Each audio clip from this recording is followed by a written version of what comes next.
I was terrified that I would be ostracized from my community because of how Sam had died. And what I found was actually the opposite. I found that because I was just very honest and transparent about the fact that Sam had died by suicide, people were really drawn to having those conversations.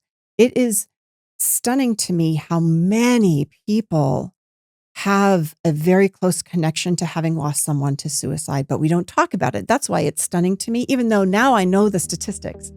And suicide's the 10th leading cause of death in this country, but we don't like to talk about it. But talking about it is what makes a difference. So I just kind of learned that by talking about it.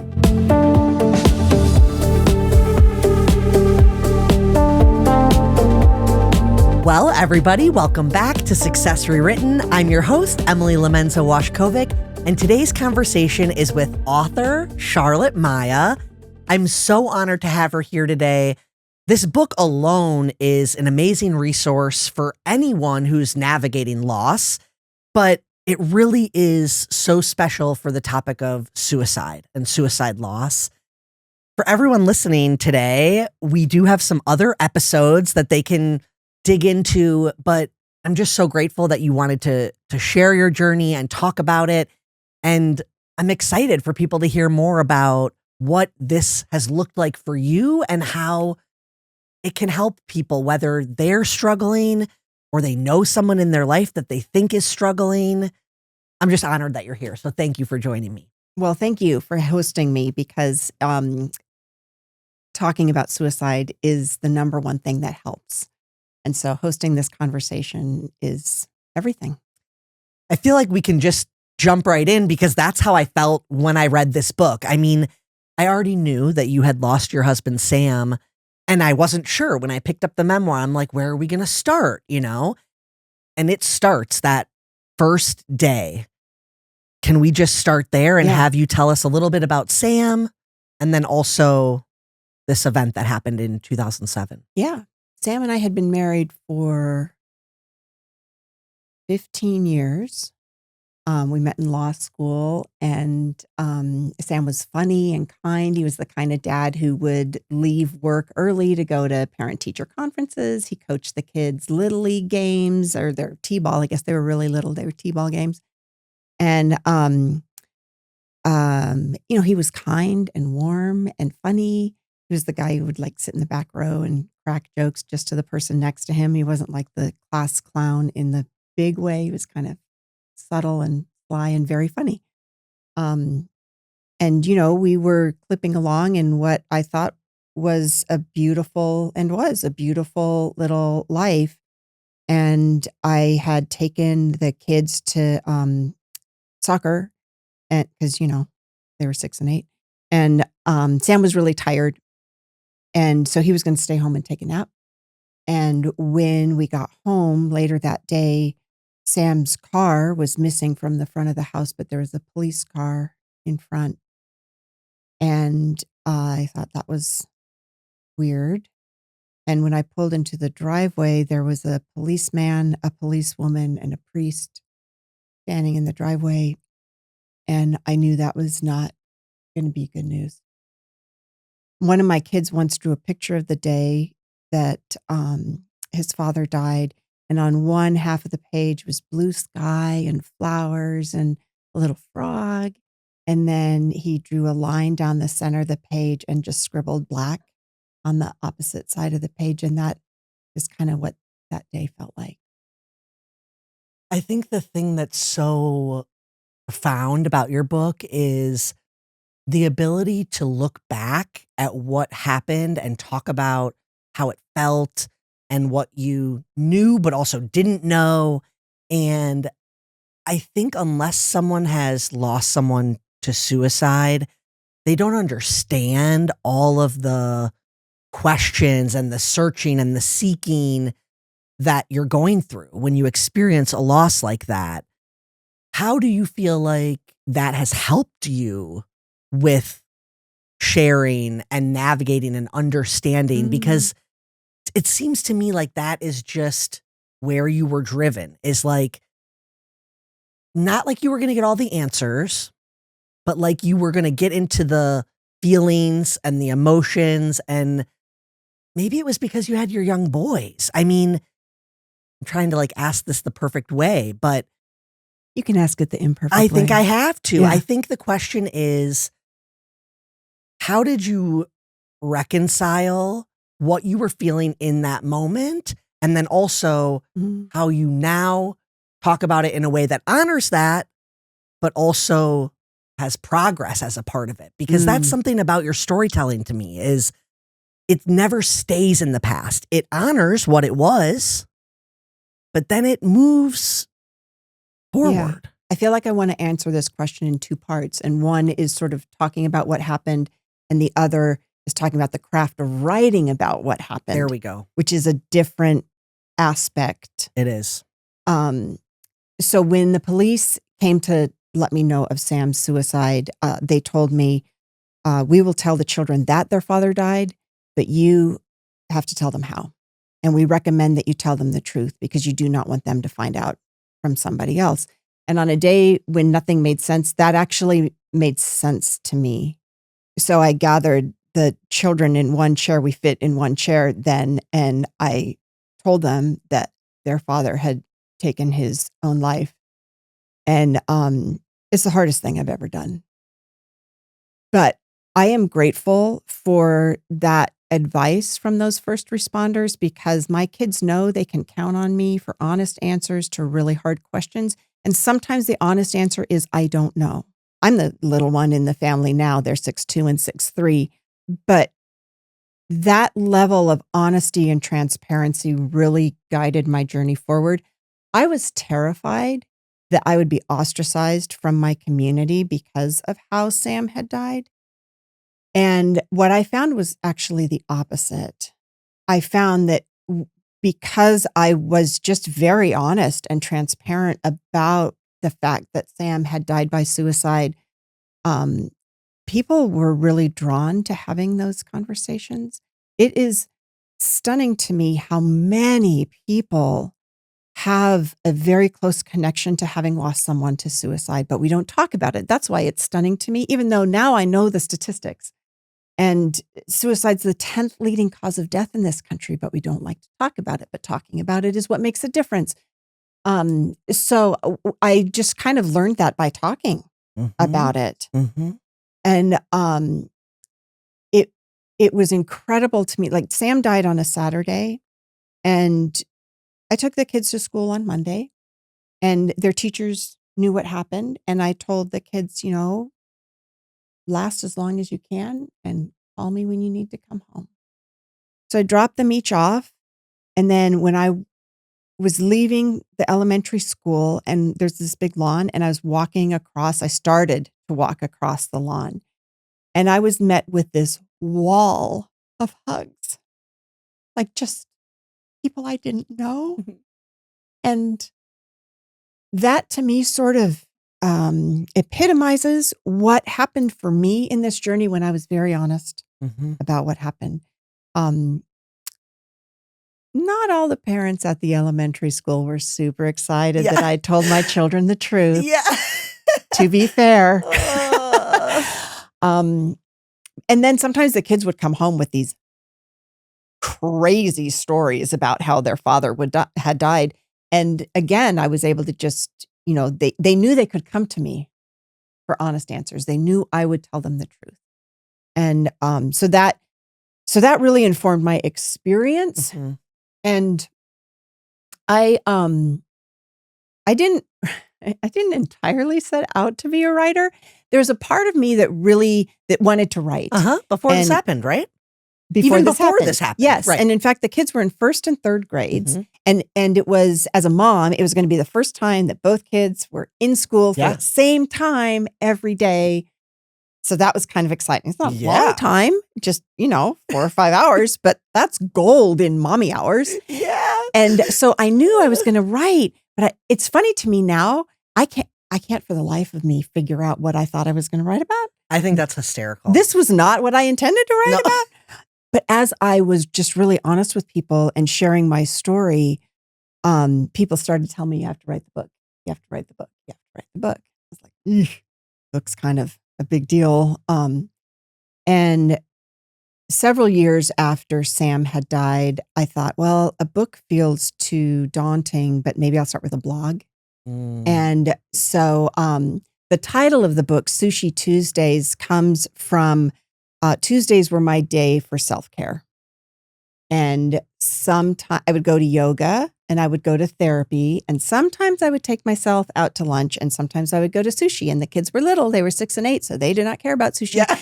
And I did not make plans to meet. I did not make That's my plans favorite to thing. meet anyone. No plans. No coffee. No one plans. expecting you. No attorneys. No doctors. No CPAs. Nobody, just me and whatever I needed for my own healing. Because, when you're a single mom with 2 young kids, I knew I had to take care of myself so that I could take care of everybody else. And so Tuesdays became, I first called them my Charlotte Shabbat. Which I thought was awesome. I love that. It's my sacred day for self-healing. And I, for self-care. And I looked forward to Tuesdays more than Fridays, Saturdays, Sunday. Tuesdays were it. And very quickly, my friends became aware, like I didn't go for hikes with them. I didn't meet them for coffee. I didn't even want to chat with them on the phone. That was like my little cocoon. And sometimes I would take myself out for sushi party of one. And so Sushi Tuesdays became the name of the blog. Can I use Please. Your listeners won't be able to see this, but on video you will. So I had always pictured the book eventually like this, Sushi Tuesdays above the title. But in URL form, Sushi Tuesdays, there's one of what we call Uncle Jose's colorful words. Can I say it? Yes. Because once you see it, you can't unsee it. There's shit right in the middle of Sushi Tuesdays. Oh, so smart. Well, I wish I could take credit for it. That was sort of accidental. But once I saw it, because one of my friends said, "Did you know there's shit in the middle of your Sushi Tuesdays?" And I was like, "That's perfect. I think that's poetic." Yeah. Because what the blog was about was grief is messy. And the blog was about dealing with the real mess of what life post a suicide looks like. Right. And wasn't always pretty. And so I really liked that there was then shit in the middle of my Sushi Tuesdays. Yeah.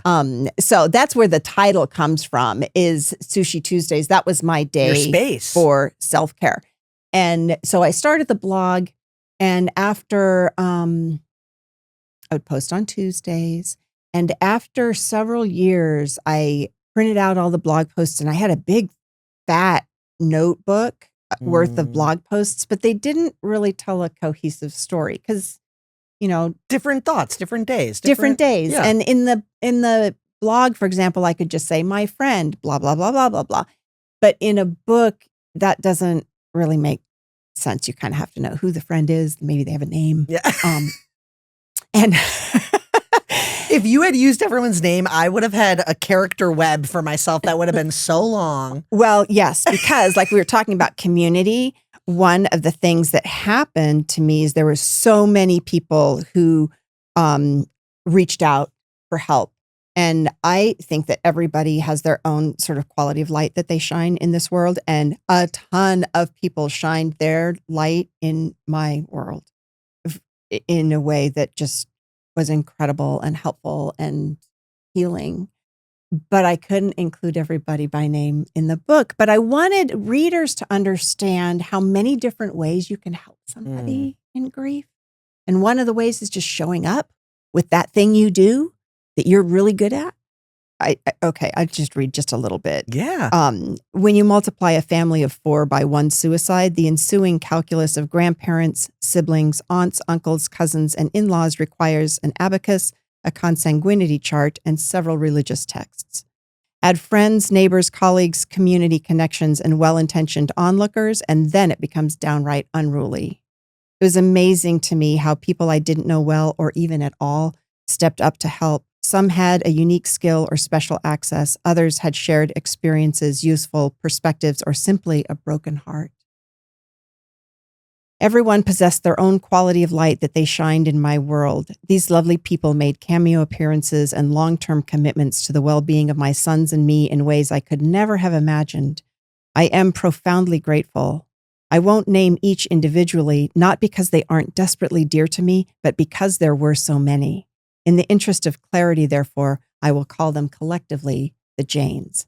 And so I had a team of Janes: engineer Jane, entrepreneur Jane, artist Jane, Dr. Jane.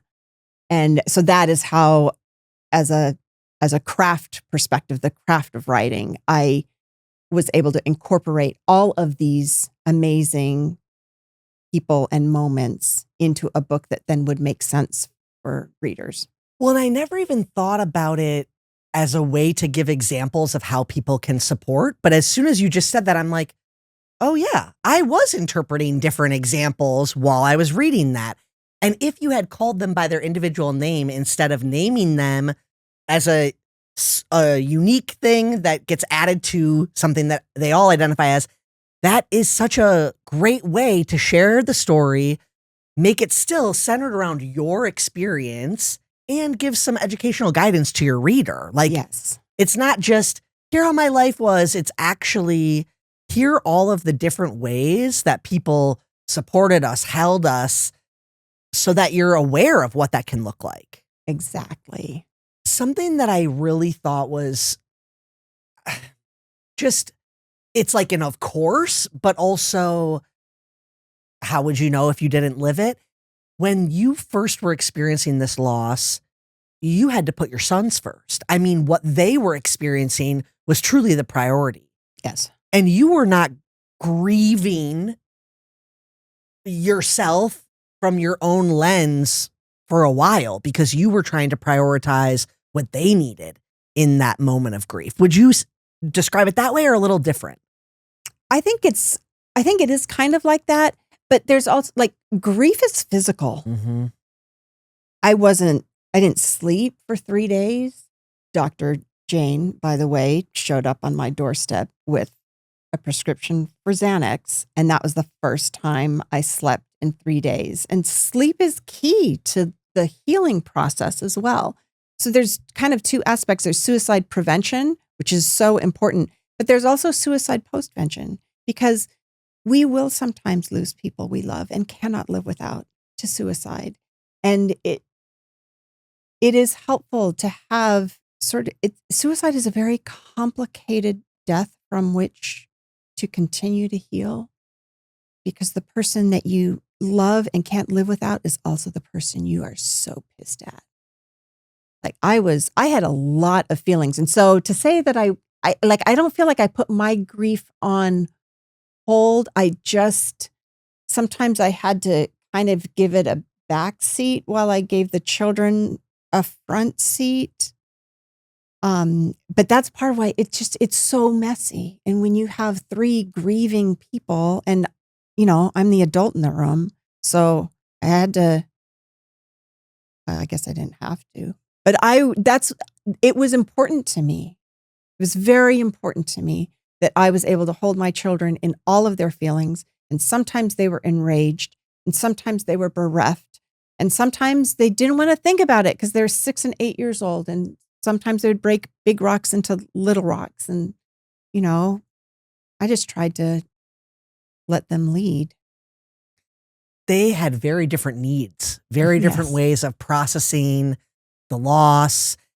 And this is when they were younger, but you share so much of what that looked like for each of them. Can you just expand on it? Because I think especially for anyone supporting a grieving child, you don't know what that's going to look like. And I think as humans, we're always looking for normal, and there isn't. There isn't. So talk to us about what it looked like for your sons, because the dichotomy I thought was so interesting. Yeah, it's, children come as they are, and they will teach you what they need if you're paying attention. So I think you pay attention to your children and you see what they need. And so one of the kids constantly wanted to talk about daddy. And one of them he would not say what we called the D words, dead or daddy, for years. And so it was tricky. to navigate when one wants to talk about daddy and the other doesn't want to talk about daddy. And so, I tried to do my best. And sometimes we just have to let ourselves be our imperfect best and show up the best we can. And so sometimes the one who didn't want to talk about daddy would get the puppy or snacks and the one who did want to talk about daddy, we would whisper about daddy so that the other didn't hear. I don't know. I just tried to be as creative and present as I could possibly be. I learned very quickly to prioritize stuff. Like if a lot of stuff got broken. I was going to mention that. Like when I was reading that, I'm like, oh my gosh. But then when you got to the point where you're saying like, if they're safe, who gives a shit? Right. And that's a really good way to look at it. Right. Are they safe? Are they hurting themselves? Are they hurting somebody else? Okay. Then you know what? The Lego spaceship is going to break. That's just what it is. And if it goes flying into different pieces, or the favorite blanket that was shredded. Oh God. I know. Horrible. And then they're like, Mom, put it back together. Just brutal. I mean, brutal. And so you gave great examples in here, and I'm sure they're just examples. Like, kids say the darndest things. Well, talk about kids say the darndest things after their dad dies by suicide. I mean, they would just hit you with stuff out of nowhere. Well, you learn to reprioritize things, right? I mentioned Uncle Jose's colorful words. Yeah. And we talked about, so the kids heard a lot of words at Daddy's funeral and right around the time Daddy died that they had never heard before. So we talked about what all those words were and what they meant. And, and I told them, sometimes we use little words for big feelings, and that is okay. I said, that having been said, I can't save you from the principal if you use them at school. So maybe don't say them at school. Yeah. But you can say them at home. Mm-hmm. And, we were home one day and my then 6-year-old was out in the backyard breaking big rocks into little rocks and comes back in. He slams the door. He's like, Mommy, what's for fucking dinner? He had his little hands on his hips and it's so stinking funny. I wanted to laugh because it's so cute, but then also like, this is a kid in pain. And so I just took a deep breath and I'm like, fucking mac and cheese. I mean, I just had to follow their lead. Mm-hmm.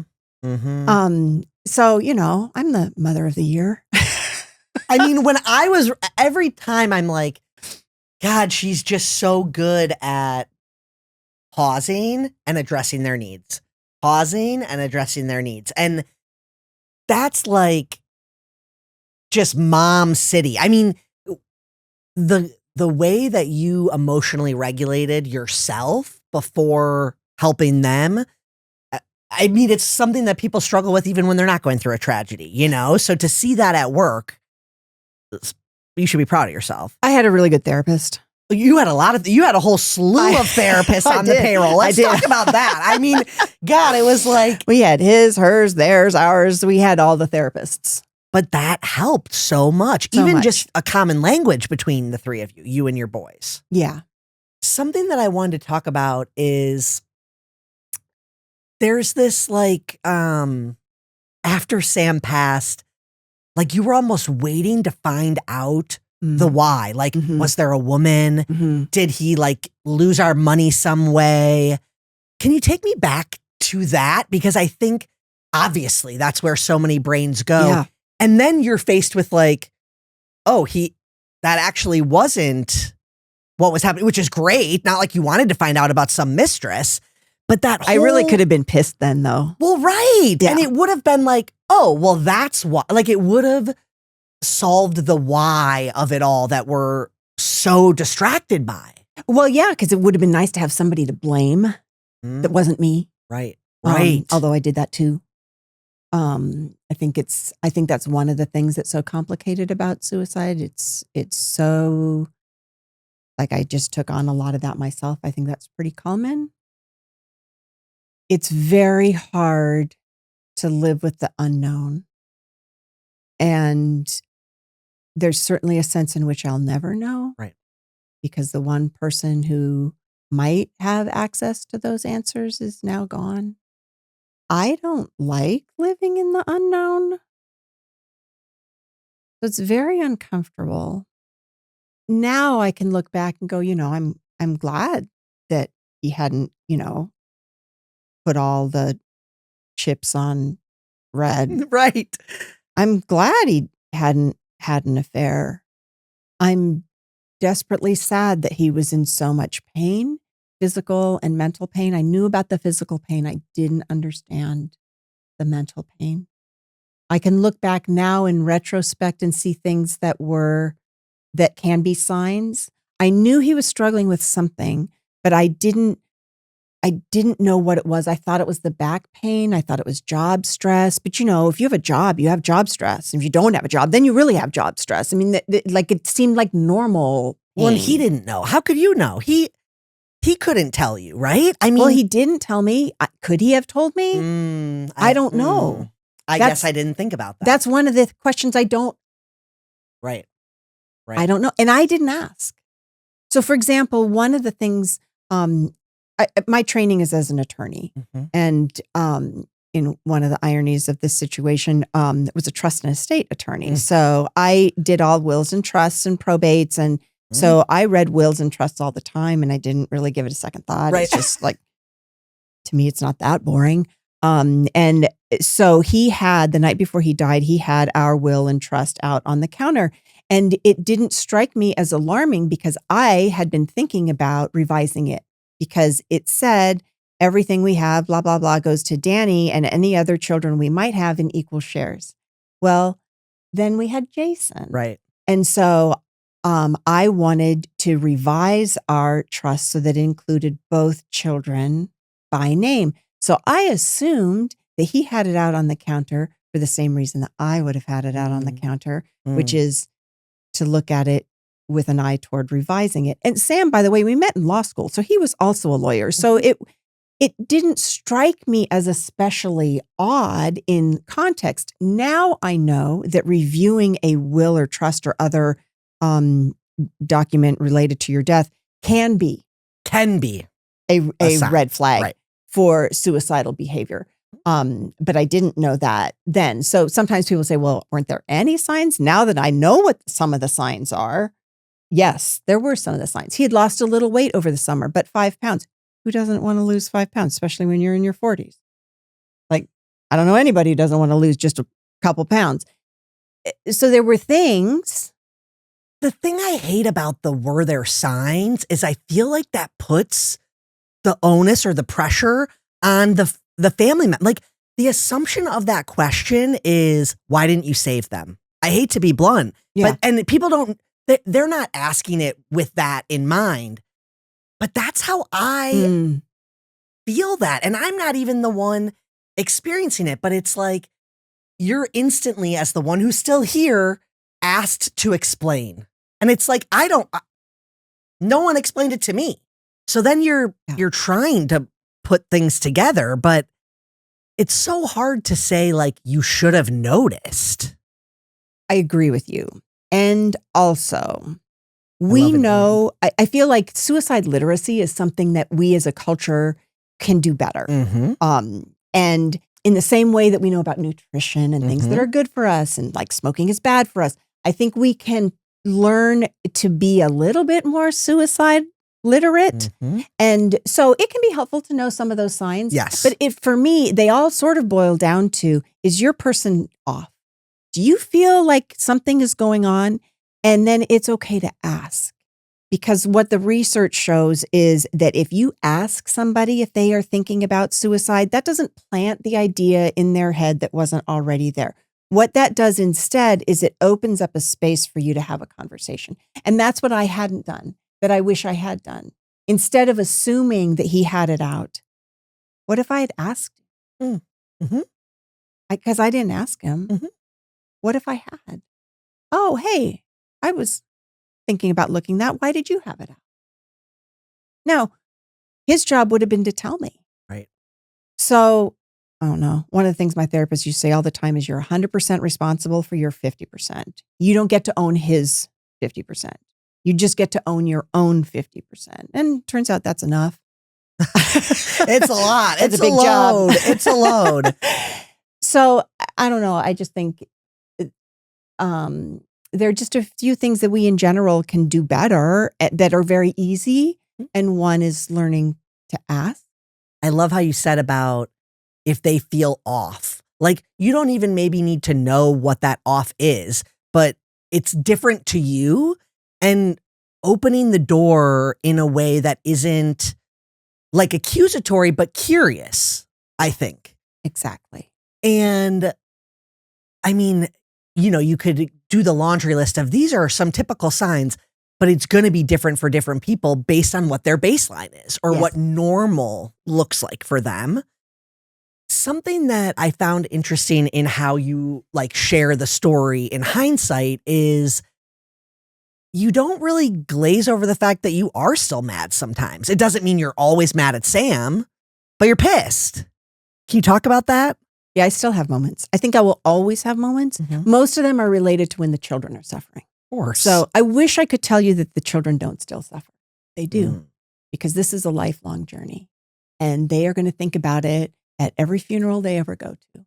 And they are going to think about it when they are older than Sam ever got to be. Yep.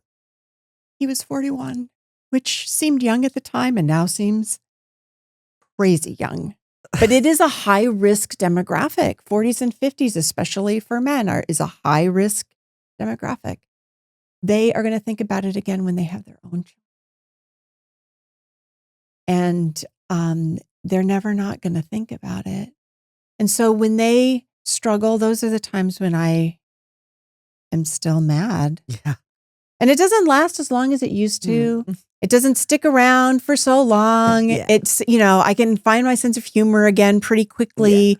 Yeah. One of my friends who went to college together, and I had forgotten that his father had died by suicide until after Sam died by suicide. I was like, oh, I need to talk to Kirk. And Kirk was 10 and his brother was 8 when their father died by suicide. And so he gave me some very good perspective. And one of the things he said is, listen, Charlotte, grief is like a heavy sandbag at your feet. And if you don't pick it up, it will trip you for the rest of your life. But when you pick it up, you will notice that there's a little hole in the bottom. And that's where the grains of sand start to fall out. And then 2 things happen. 1 is you get stronger, and 2, it gets lighter. And so I feel like that's the case with the anger. Like, I still sometimes feel that sandbag and it is full of rage. But I'm really good now at doing that heavy lifting. And I don't like it when people say time heals all wounds. I don't think time heals anything by itself. But what time does do is it gives you the opportunity to do the work. And so when I did the work, I got stronger.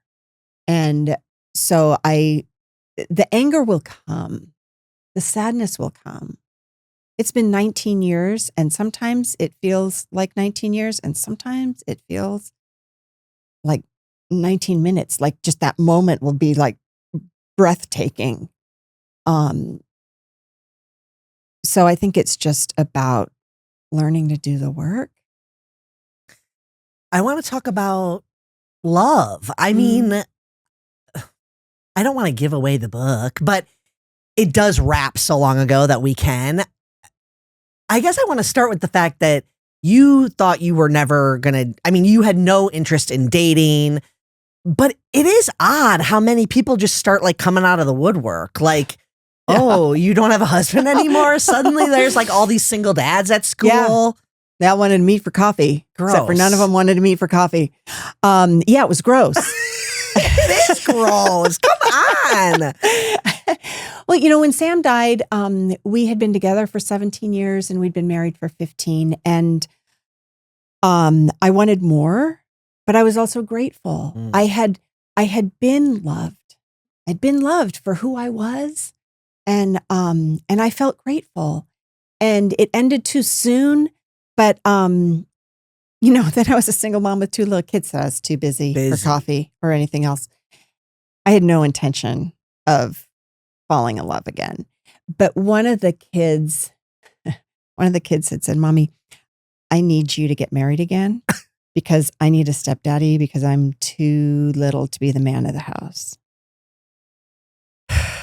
You're like, who do I need to go strangle? Yeah. Who told this kid? Where do I start?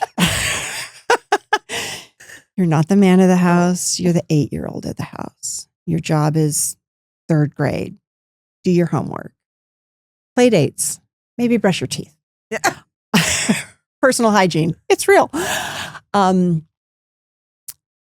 predictably, the other said, Mommy, I don't want you ever to get married again because nobody will ever be as good as Daddy. And if you marry that guy, I'm going to kill him. And then I'm going to kill his ghost. And then I'm going to kill his ghost. So the kid had feelings. And I told you, we let all the feelings. But it really hadn't occurred to me that I was single until the kids and I were having this conversation.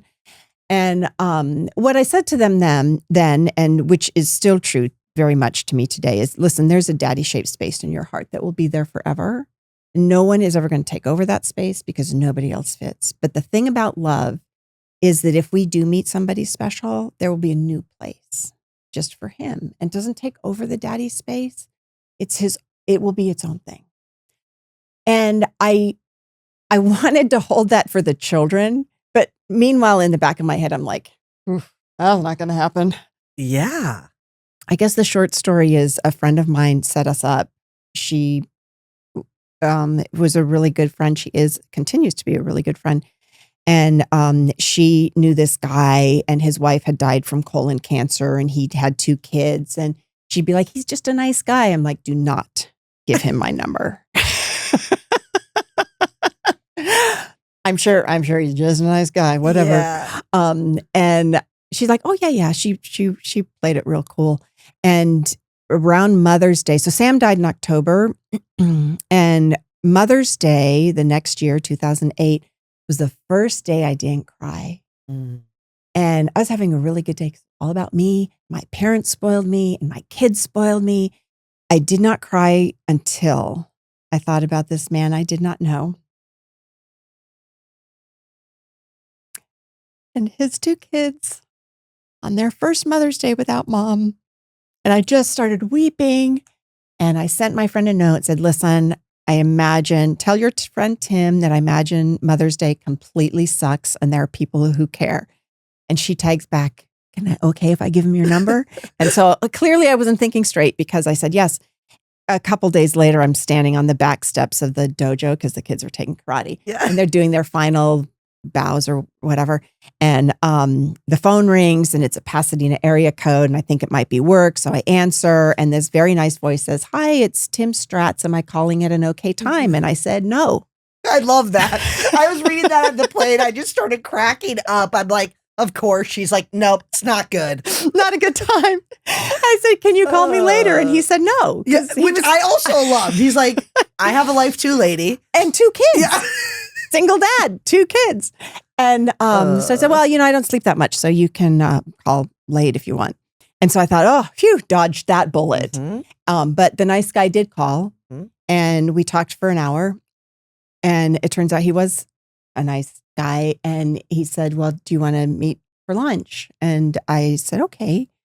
And so we set up a date for lunch. And meanwhile, my friend is saying, he's just a nice guy. He's just a nice guy. He's just a nice guy. And every time she said that, he got like shorter and uglier. And that's another favorite part for me of this story. In my imagination. And so I walk into the restaurant thinking I was 10 minutes early, not knowing then, as I do now, that Tim's chronically early. And I blow through the bar to go wash my hands in the ladies' room. And I see this cute guy sitting at the bar. Mm-hmm.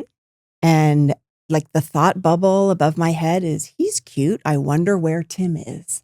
And so then the cute guy at the bar turns around and says, Charlotte. And then my thought bubble went, oh, shit. She didn't tell me he was good looking. She just said he was a nice guy. I love how the assumption is he's got to be ugly. Like she just kept saying. So he's hot. Yeah. Yeah, I know. And then you're immediately getting, like, that was the thing I loved so much is when I was reading this, I could like feel you're getting this. And every time you were talking about the progression of your relationship or like when you were waiting for him to propose, I was like, oh my God, Charlotte's like 21 again. You know, you were just like, and to me, that is so beautiful to read because I feel like there's a period where a lot of people think I'm never even going to smile again, let alone be excited about another love interest. Oh, I was so surprised. And, you know, Tim and Debbie, his first wife, they were high school sweethearts. So they met when they were 16 years old. So when she died at 41, they'd been together 25 years. Insane. And you both had good, I mean, you were both happy in your marriages. Yes. And, you know, one of the things I feel like I have this sort of like friendship with Debbie because I didn't know her. I never knew her, but I know her through Tim, through Debbie's parents, through Debbie and Tim's children, who are now my children. Like I feel like she and I have this, I don't know, I feel like a friendship with her, even though I never knew her. And she had colon cancer, so she knew that she was dying. And she told him, you should find someone. And he said, I'm not going to. And she said, don't be an idiot. I think she might have even used some of Uncle Jose's colorful words when she told him. And I am so grateful that I don't know if he would have opened the door for himself. From what I know about Tim, no way. No, he was loving her to the grave, baby. Yes. And so she was incredible in that way. And her parents were incredible in that way. When, spoiler alert, Tim and I did get married. And that's not where the book ends, though. And but when we got married, we had all 8 of our parents. Insane. Both of my parents, both of Sam's parents, both of Tim's parents, and both of Debbie's parents. And like, what a gift to have been able to like scoop everyone up. And a challenge. And a challenge. And I think that's what I love so much about the way you share your story. It's like there's happiness and, you know, beautiful things, but it wasn't like it was easy. No. And the thing that I thought like any parent needs to read this is, I mean, my favorite part was when you're saying to Tim, like, I just want to matter. I just want to be, you know, when am I going to be number 2? And he's like, dude, you're number 5. Like, there's like all these people above you, and you know that too. Like, we used to joke that there were only 4 reasons why we would cancel on each other when we were dating, and they were our kids, Greg, 1, 2, Danny, 3, 4. Danny, and Jason. Yeah, because one of the other funny things is we had 2 Dannys, which makes life funny and complicated. Yeah, I don't know. I think if we lose our sense of humor in life, we're doomed. Like sometimes things are just funny, and yeah, sometimes things are hard and people have opinions and sometimes we will disappoint them. Well, the weirdest thing about opinions is like, you couldn't have more conflicting feedback from people. Why did it take so long for you to fall in love again? Oh my God, you're already with someone? Like it's constant and it's not consistent. So Correct. It's like, you got to live for you, dude. Who cares what all these people think? Yes. Screw these people. They're not living your life every day.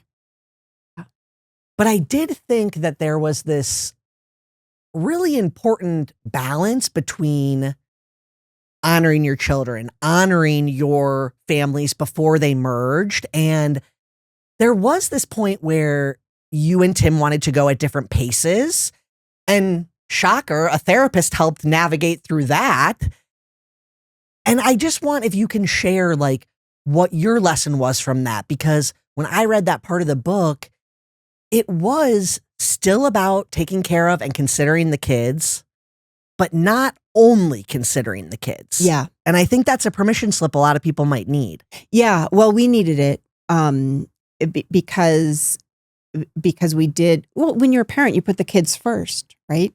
If you're a good one. As much as you can. Yeah. And it's important to put yourself on the list. Sometimes we forget. I think young parents are better now about putting themselves on the list than we were.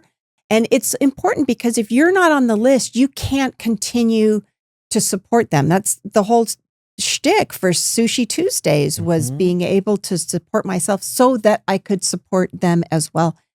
And I mean, it was funny when after we got engaged, how many people said, "Oh, so all the kids agree?" No, no, you have never seen such glum faces in the wake of an engagement The announcement. saddest engagement Oh my gosh. announcement. That cracked me up too. Only I can just one. picture them. Yeah, so we got engaged. We were all excited. So the first thing we do is we, go to Tim's house and gather up all 4 kids. And we're like, okay, because we thought we would be, and I think we are. I think they would all tell you that now. We'll be stronger for all 4 of you, the 2 of us together. 3 of the kids were adamantly opposed, and the only Jason, the youngest, was excited, but he didn't want to show his excitement in front of everybody else. But even he, was kind of waffling from time to time. So, we were operating at a 12.5% approval rating at most times. Yeah. And we just had to live our way into the answer.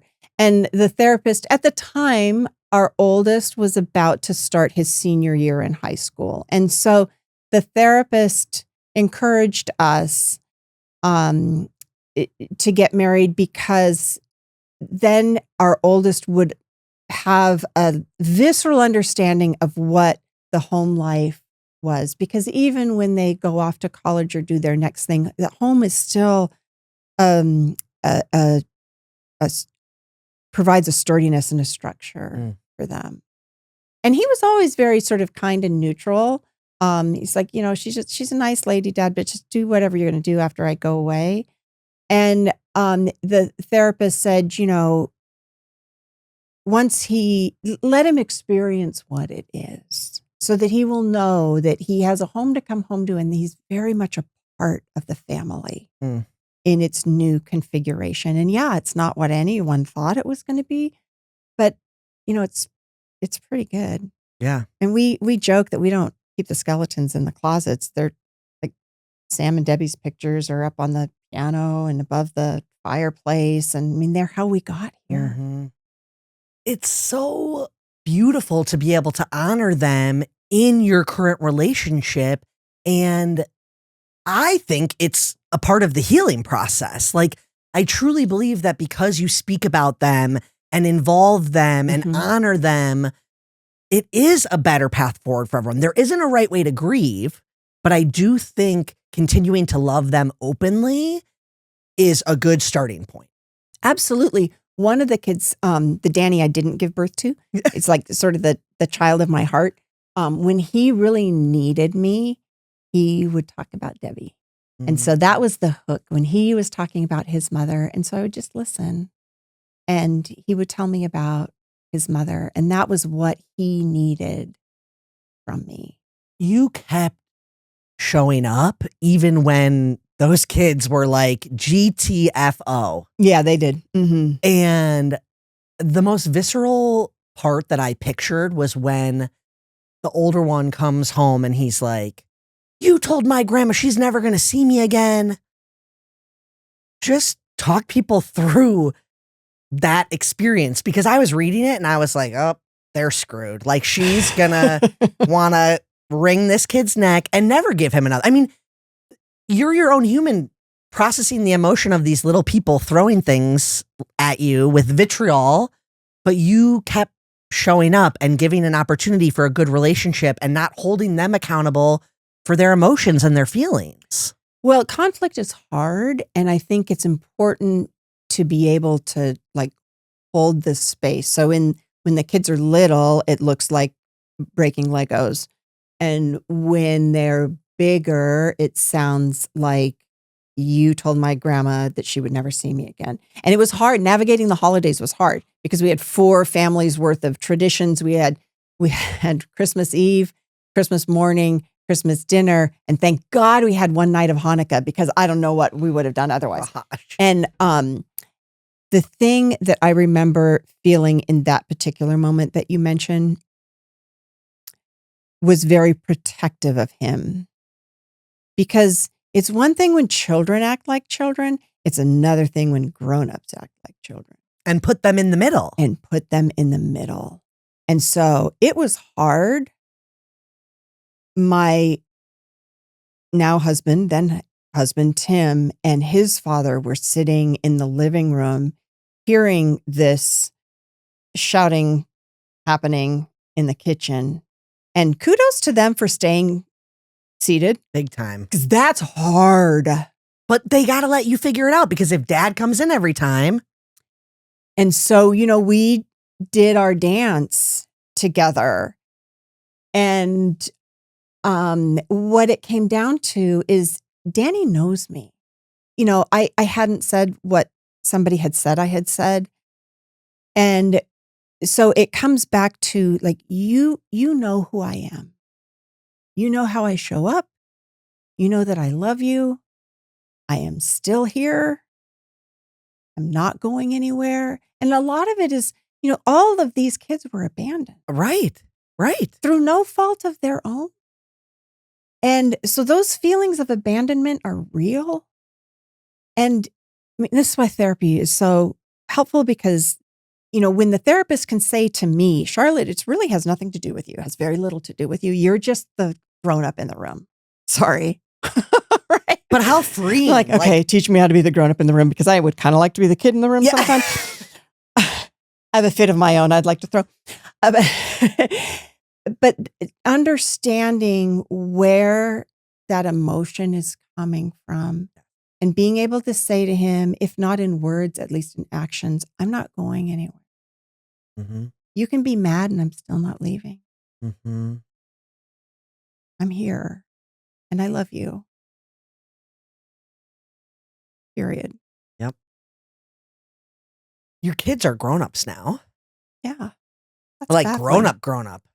I really like keeping this centered around your experience. I don't want you, speaking for how they are or where they're at, but I would like to share a little bit about the passing of time from your perspective, because I think you do a really beautiful job of showing that there is development and progress, but it doesn't mean that they're okay. Like, they're never going to be okay with the way that they lost their dad. That's not the goal. That's not the goal.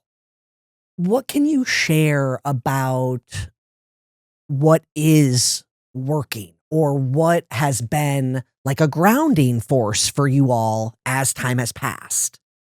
Well, I think it's important to think about grief as nonlinear. And sometimes it feels circular and sometimes it feels up and down. Like most of the parents I know, I wish I could protect them from everything. And I cannot. So all I can do is prepare them the best way I know. Mm-hmm. And all of my kids are really good at asking for help. The best thing that came out of it all. It's so hard to do. Love remembers. This is why grief continues, because love does remember, and that's important. And it's painful. And so sometimes I think I don't know, it's still the same. I just try to show up for them the best I can. Yeah. And they are good, beautiful, young humans in the world, and I'm very proud of them. And they still struggle. This is more talked about now than back then. There's still a very long way to go. What would you want to say to anyone who has already experienced the loss, but has no vision of up, down, left, or right? What is something that maybe you needed to hear, but didn't until you could say it to yourself? Like, so much has changed about these conversations since then. I don't know. So where I always start is my little mantra was inhale, exhale, repeat as necessary. And in sort of like the Buddhist tradition, things are always changing. They are always evolving. And Jay and I were talking last night about it's never too late to begin your healing. Start where you are. To close us out, I want to talk a little bit about just what life has been like since this has been put into the world, because I want anyone to read it who has been touched by suicide in any way, but I want everyone to read it because we are all 1 degree away. And this book is just like your human experience summed up by letting us watch, and I would imagine so many conversations and connections and meetings have happened. But what do you feel like is the biggest change from when this came out to right now? Well, it's pretty thrilling. Sometimes I still like, oh my gosh, I published a whole book. Yeah. And it's out in the world. Like she makes her own journey out into the world. Beautiful. It never gets old to hear from somebody, an email or whatever, that this book meant something to them. Because, sometimes I think we write the books that we wish we'd had. And for me, that is a lot of what Sushi Tuesdays is about, and just sort of honoring what the journey is and knowing that everybody has their own journey within it. I feel like what I really wanted this book to do was to open up the conversation so other people feel welcome to share their experiences. And I feel like it really has. It worked. Yes. And it's going to continue working. That's the thing that's so powerful about this is it will continue to be a new thing that people discover that starts more conversations. You can buy it pretty much anywhere, but you also have a website that people can check out and learn more about your work. Yeah. Can you share with everyone where they can keep in touch with you? Oh, the website is charlotte-maya.com. I'm glad you kept it simple. You can also sushituesdays.com will take you to that website. Oh, I love that. Yeah. And I recorded the audiobook as well. So it's your voice. It is my voice, which I think in memoir, I don't know. I just like memoirs that are, if the author can narrate it themselves, it's I think way better. That's better. Yeah. Okay. I almost closed us. And then I remembered we have to talk about, essentially, from page 1, you have this adorable dog that is so central to you and your boys navigating grief and everything that came after. And it's been years after Sam had passed.